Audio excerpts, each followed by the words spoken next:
For a building to collapse, either there is compromise on professionalism, on materials, on execution of the project. Implementation of the project is completely wrong. So the owner and the architect and the structural engineer and everybody in that list of project owners or the people who are implementing it cannot have a tick. So I said, I think Kenyans must first appreciate professionalism. It is for us to tell them what are the specifications. It's for us to say, without these particular materials, if we build a 10-floor, a 5-floor, or whatever building, it is definitely going to collapse. If they choose shortcuts, you are not chained there. You can resign from the job. Because when interrogation comes, when the building collapses, the engineer, the supervisor, the managers, all of you are in problems. I think as regulators, we need to do our job better. We need to penalize. We need to remove quacks. We need to take you out of the practice for whatever years that the regulator, the board, allows us, depending on the gravity of the compromise we have made as professionals. I will personally not stand with anybody who agrees to go through shortcuts or takes shortcuts, because if we are going to change this country of ours, we must start to practice through the laws, under the laws, using the regulations properly, and agreeing not to be part of the bad practices that then takes us to a collapsed building and loss of lives. Indeed, we need to have these people in court.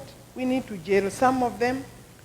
And I say that because I have told you that I have defended my practicing certificate for all those years. Not that clients don't complain, but if they, when you know you have done your job properly, then you are okay.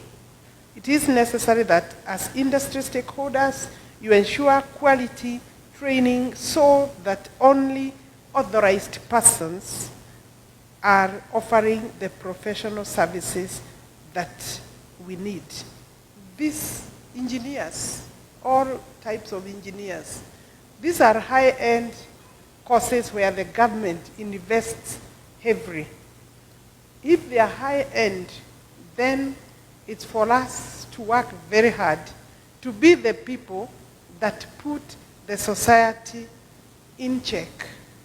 Obviously, you have clients who want to cut corners. We have seen them. I have seen them myself in the legal profession. They will ask you, can we see the judge?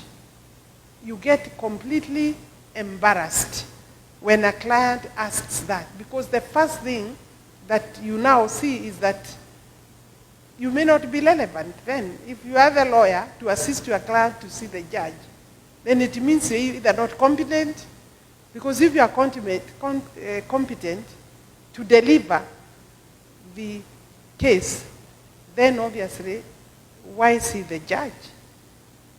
And then obviously, agreeing to do that is that you participate in the corruption.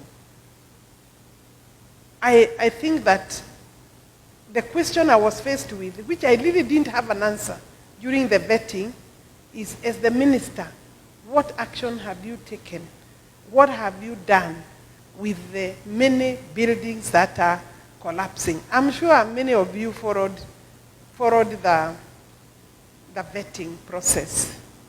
And I wondered, one of the things I decided to do is to return the baton or the challenge to the members of parliament, to their constituents, to the people of Kenya.